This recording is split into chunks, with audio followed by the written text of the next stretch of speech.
الحمد لله وكفى وسلام على عباده الذين اصطفى أما بعد فقد قال الله تبارك وتعالى في كلامه المجيد والفرقان الحميد أعوذ بالله من الشيطان الرجيم بسم الله الرحمن الرحيم يا أيها الذين آمنوا قوا أنفسكم وأهليكم نارا وقودها الناس والحجارة عليها ملائكة غلاظ شداد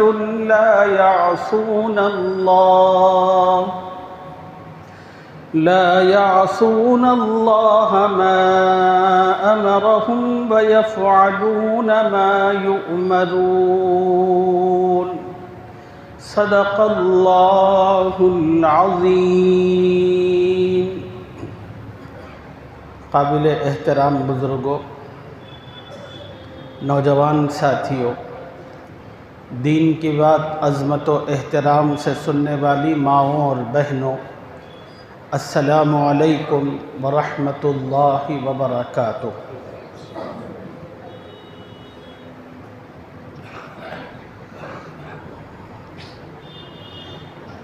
کئی جمعہ سے اس آیت مبارکہ کی تفصیلات آپ احباب کی خدمت میں عرض کی جا رہی ہیں۔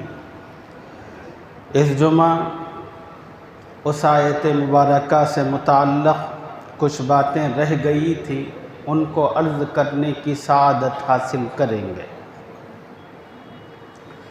جو آیت مبارکہ خطبے میں نے آپ کے سامنے تلاوت کی ہے، اس آیت میں اللہ تعالیٰ نے دو مضامین بیان فرمائے ہیں۔ پہلا مضمون انسان کی اپنی اولاد اور اپنے گھر والوں کی اصلاح سے متعلق ہے، اور دوسرا مضمون اللہ تعالیٰ نے اس آیت مبارکہ میں قیامت کے ایک حال سے متعلق بیان فرمایا۔ علامہ جلال الدین سیوطی رحمہ اللہ فرماتے ہیں، وہ حال قیامت کا ہے جس میں اللہ تعالیٰ جہنم کے اوپر پل صراط قائم کریں گے۔ وہ اتنا خطرناک راستہ ہوگا جو تلوار سے تیز اور بال سے باریک، جس کی مسافت 1500 سالہ عرصے پر مشتمل ہوگی، اور اس راستے پر ہر انسان کو سیدنا آدم علیہ السلام سے لے کر صبح قیامت تک جتنے آئے تھے سب کو گزرنا ہوگا اور سب کو آنا ہوگا۔ اور اللہ تعالیٰ اس راستے پر کچھ چیک پوائنٹس قائم فرمائیں گے۔ پہلے مرحلے پر اللہ تعالیٰ جو چیک پوائنٹ قائم فرمائیں گے وہ کلمے اور ایمان اور عقیدوں کی جانچ پڑتال سے متعلق ہوگا۔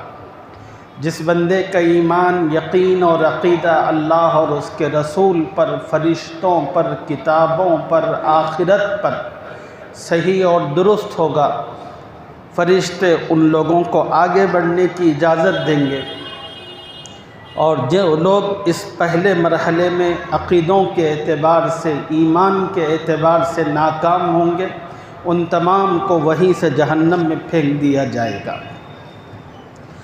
لوگوں پر ذرا برابر رحم نہیں کیا جائے گا، اللہ کے حکم کے مطابق عمل ہوتا رہے گا۔ جب لوگ کچھ دور پہنچیں گے، دوسرے مرحلے پر جو چیک پوائنٹ قائم ہوگا، وہاں پر انسانوں کی نماز سے متعلق تفتیش ہوگی۔ آیا اس بندہ مومن کی نماز صحیح تھی کہ نہیں تھی، اور اس نے مکمل پڑھی کہ نہیں پڑھی، اس سے متعلق تفتیش ہوگی۔ جن بندہ مومن کی نماز کامل اور مکمل صحیح اور درست ہوگی ان تمام مسلمانوں کو اس دوسرے مرحلے سے آگے بڑھنے دیا جائے گا۔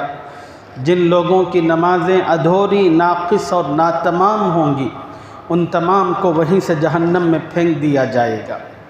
پھر لوگ آگے بڑھیں گے، پھر تیسرے مرحلے پر اللہ تعالیٰ ایک تیسرا چیک پوائنٹ قائم کریں گے۔ وہاں زکوٰۃ سے متعلق حساب و کتاب ہوگا۔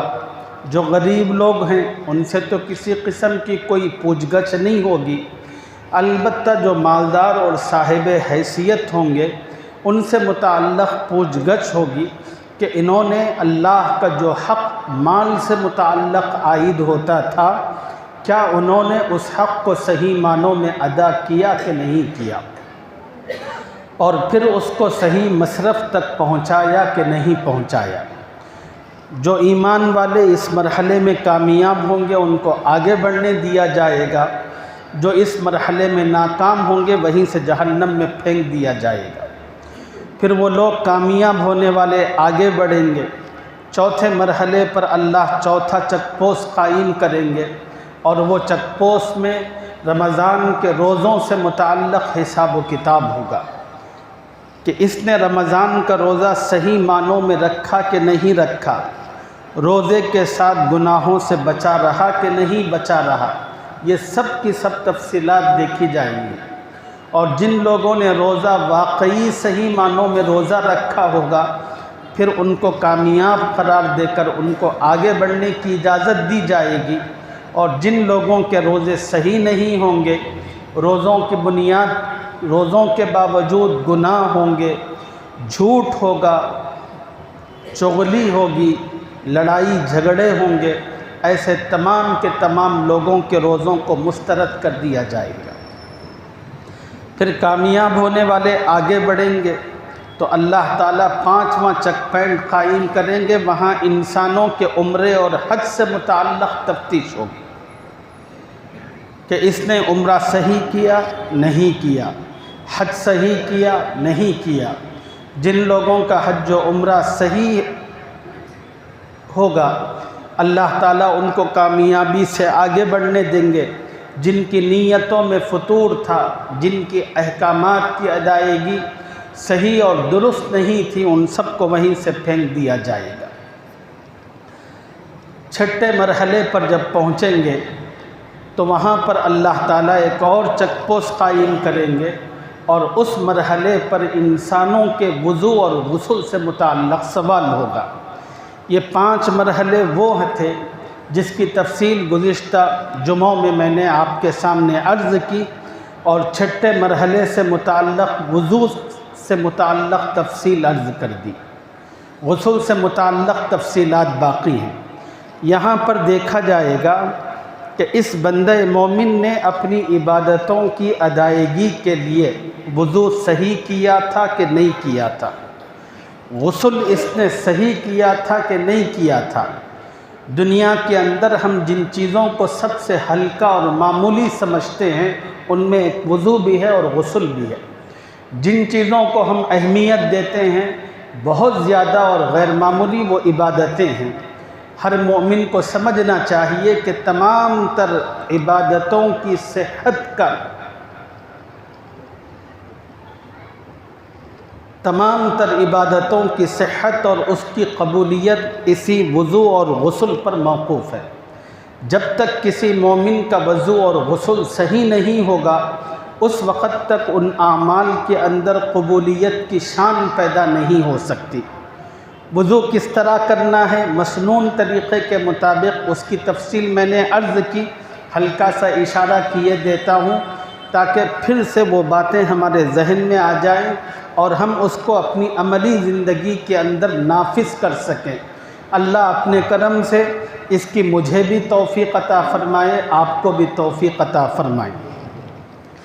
جب بھی کوئی مسلمان وضو کرنے کے لیے بیٹھتا ہے سب سے پہلے نیت کرنی ہے۔ نیت یہ کرنی ہے کہ میں پاکیزگی حاصل کرنے کے لیے وضو کرتا ہوں۔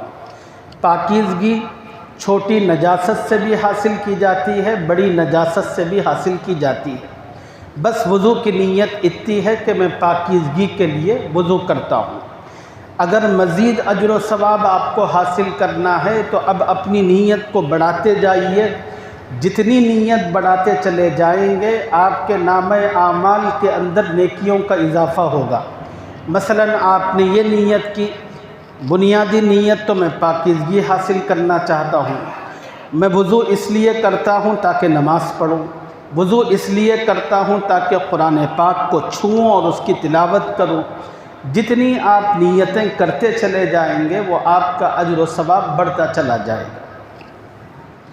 پھر اس کے بعد وضو شروع کرنے سے پہلے چند الفاظ ہیں جن کو پڑھنا چاہیے جو حدیث میں موجود ہے۔ ایک لفظ ہے بسم اللہ، دوسرا لفظ ہے بسم اللہ الرحمن الرحیم، اور تیسرا کلمہ ہے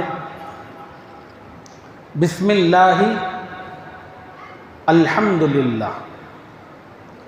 یہ کلمات ہیں، اس میں سے جو کلمہ بھی آپ کو یاد ہو وضو کے شروع میں ان کلمات کو پڑھیں، اور وضو شروع کرنے سے پہلے سب سے پہلے دونوں ہاتھ گٹوں تک 3 مرتبہ دھوئیں، اور ہاتھ کو دھونے کے بعد بائیں ہاتھ کی انگلیاں داہنے ہاتھ کی انگلیوں میں اس طرح ڈال کر خلال کریں، اور دائیں ہاتھ کی انگلیاں بائیں انگلیوں کی ہاتھ میں ڈال کر خلال کریں۔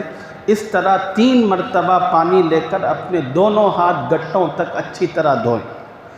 پھر اس کے بعد آپ حضرات کلی کریں، اور اس کلی کے اندر مسواک کرنا مسنون ہے، اور مسواک کا طریقہ یہ ہے کہ آپ مسواک لے کر سب سے پہلے داہنی طرف کے جو دانت ہیں ان دانتوں کے اندر حصے میں، پھر اس کے اوپر حصے میں، بائیں طرف کے جو دانت ہیں اس کے اندر حصے میں، باہر حصے میں، پھر داہنی طرف کے جو دانت ہیں اس کے نچلے اندرونی حصے میں اور باہر کے حصے میں، پھر بائیں طرف کے جو دانت ہیں اس کے اندرونی اور باہر کے حصے میں اپنی مسواک چلائیں گے۔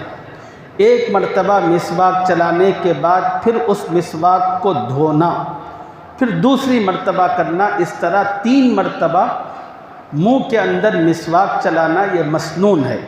فقہاء نے مسواک پکڑنے کا ادب اور طریقہ بتایا ہے کہ 3 انگلیاں اوپر ہو اور انگوٹھا اور چنگلیاں بالکل مسواک کے چھوٹی انگلی کنارے پر ہو اور انگوٹھا بالکل سامنے کے حصے پر ہو۔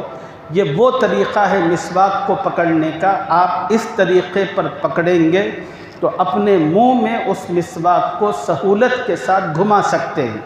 کوئی آدمی اور طریقے سے پکڑنا چاہے تو پکڑ سکتا ہے، اس میں کوئی حرج نہیں ہے، لیکن مسواک کی سنت ادا ہو جائے گی۔ اگر مسواک موجود نہ ہو تو پھر آپ اپنی انگلی کا استعمال کریں، اور اسی کلی کے اندر آپ غرغرہ بھی کریں گے۔ اگر آپ روزے کی حالت میں نہیں ہیں تو غرغرہ اچھی طرح ہوگا، روزے کے ساتھ ہوں گے تو پھر غرغرہ نہیں ہوگا، اس لیے کہ غرغرے کے اندر اس بات کا امکان اور خدشہ ہوتا ہے کہ پانی حلق کے نیچے اتر جائے گا، اور روزے کی حالت میں ہو تو پھر روزے میں فساد لازم آئے گا۔ اس لیے فقہاء نے کہا کہ روزے کی حالت میں غرغرہ نہیں کرنا چاہیے، عام حالت کے اندر انسان کو غرغرہ کرنا چاہیے۔ پھر اس کے بعد 3 مرتبہ پانی لے کر داہنے ہاتھ سے ناک میں چڑھائیں گے، اور اس پانی کو چڑھاتے ہوئے تھوڑا سا ہلکا سا سانس لے کر اس پانی کو ناک کی نرم ہڈی تک کھینچیں گے۔ پھر بائیں ہاتھ کی چھوٹی انگلی اپنی ناک کے دونوں سوراخوں میں داخل کر کے اس میں کچھ ریزش ہو تو اس کو صاف کر کے اس کو باہر نکالیں گے۔ پھر اس کے بعد دونوں ہاتھوں میں پانی لے کر اپنا چہرہ دھوئیں گے، اور چہرے کے سلسلے میں نے بتایا کہ سر کی پیشانی کے بالوں سے ٹھوڑی کے نیچے تک، کان کی ایک لو سے دوسرے لو تک، اس پورے درمیان جو حصہ ہے یہ چہرہ کہلاتا ہے۔ چہرہ دھوتے ہوئے پہلی مرتبہ پانی ڈالنے کے بعد اپنے چہرے کے پاس آنکھوں کو اچھی طرح ملے، اس لیے کہ آنکھوں کے کناروں پر بعض مرتبہ میل جمع ہوا ہوتا ہے، اور وضو کا پانی صحیح طور پر وہاں پہنچ نہیں پاتا۔ اور وضو اور غسل کے اندر ایک بنیادی بات یاد رکھیں جن اعضاء کو دھونے کا خدا اور اس کے رسول نے حکم دیا بال برابر بھی جگہ باقی رہ جائے تو پھر نہ وضو ہوتا ہے، وضو نہیں ہوگا تو غسل بھی نہیں ہوگا، اور غسل نہیں ہوگا تو نہ نماز ہوگی نہ کوئی اور آپ کا عمل اللہ کے یہاں مقبول ہو سکتا ہے۔ اور اگر اللہ نے آپ کے چہرے میں سنت کا نور سجا رکھا ہے، داڑھی رکھی ہے، تو پھر اپنے چہرے کو دھوتے ہوئے اس طرح کریں کہ پانی لے کر اپنی داڑھی کو بھگوئیں اور اس پانی کو ادھر ادھر ڈالتے رہیں اور قلال بھی کریں۔ اور داڑھی کا قلال کس طرح کرنا کہ ہتھیلی باہر کی طرف ہو اور ہتھیلی کا پچھلا آپ کی طرف ہو، اس طرح پیچھے سے ہاتھ لا کر اپنی داڑھی کے بالوں کے اندر قلال کرنا۔ اس طرح 3 مرتبہ چہرہ دھونا، پھر اس کے بعد 3 مرتبہ ہاتھ دھونا۔ اور ہاتھ دھونے کی ترتیب یہ ہے کہ پانی ہاتھ میں لے کر اوپر سے نیچے کی طرف لانا، جو ہی پانی آتا ہے بائیں ہاتھ کی مدد سے اس پانی کو پوچھ کر پھر انہی انگلیوں سے نیچے کی طرف لانا۔ 3 مرتبہ اس طرح ہاتھ کو دھونا، 3 مرتبہ اسی ترتیب پر بائیں ہاتھ کو دھونا۔ اس کے بعد سر کا مسح کرنا۔ سر کا مسح مردوں کے لیے بھی وہی ہے اور عورتوں کے لیے بھی وہی ہے۔ عموماً بہت سارے لوگ سر کے مسح کے معاملے میں بہت ساری غلطیاں کرتے ہیں۔ سر کے مسح کی صحیح ترتیب اچھی طرح دیکھ لیں۔ آپ دونوں ہاتھوں کو تر کرنے کے بعد اس طرح 3 انگلیوں کو ایک ساتھ شہادت اور انگوٹھے کی جو انگوٹھا ہے اس کو بالکل الگ رکھیں، پھر سر کے بالکل بالوں پر رکھیں اپنی انگلیوں کو۔ اس طرح رکھنے کے بعد آپ کے ہاتھ کی ہتھیلیاں کنپٹی پر ہوں اور آپ کی دونوں انگلیاں سر کے بالوں پر ہوں، پیشانی کے اوپر جہاں سے بال شروع ہوتے ہیں۔ پھر اس طرح اپنے پورے بالوں پر، سر پر اپنے ہاتھوں کو پیچھے لے جائیں، آپ کا پورا سر اس کے اندر آ جائے گا۔ جہاں تک بال ہیں وہاں تک ہاتھوں کو لے جائیں۔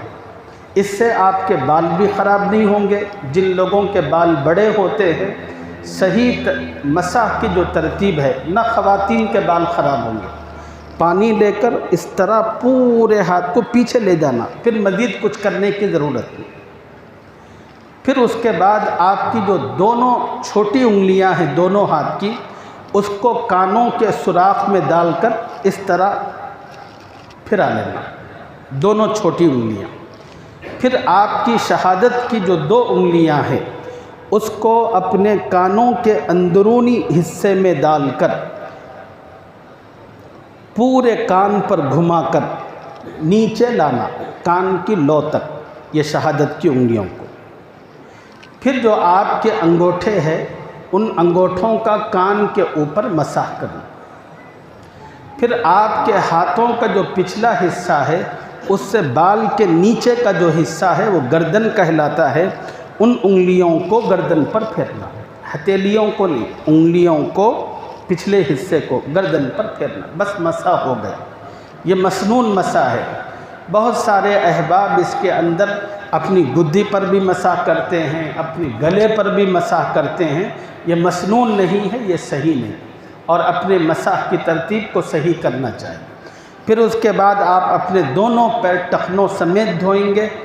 پانی انگلیوں سے نیچے کی طرف لائیں گے، اور جب ایک مرتبہ آپ پانی ڈال لیں تو اس کے بعد بائیں ہاتھ سے اپنے پورے پیر کو اچھی طرح ملنا چاہیے، بالخصوص ایڑی کا پچھلا حصہ جہاں پر پانی کے پہنچنے کا امکان بہت کم ہوتا ہے۔ اچھے ذہن کے، پورے کھلے ہوئے ذہن کے ساتھ، توجہ کے ساتھ اس کو یہ کرنا۔ بالخصوص 2 موسم ہوتے ہیں، ایک سردی کا موسم، ایک گرمی کا موسم۔ سردی کے موسم کے اندر جسم ٹھٹر جاتا ہے اور گرمی کے موسم کے اندر بالکل اکڑ جاتا ہے۔ تو اس سکڑنے اور اکڑنے کے اندر پانی صحیح طور پر ایڑی کے پچھلے حصے پر اور ایڑی کے نیچے جیسے پہنچنا ہے نہیں پہنچتا۔ سردی زیادہ ہوتی ہے، پانی ٹھنڈا ہوتا ہے تو آدمی کوشش کرتا ہے کہ جتنا جلدی میں وضو کے مرحلے سے فارغ ہو جاؤں تو نکل جاؤں، نہیں،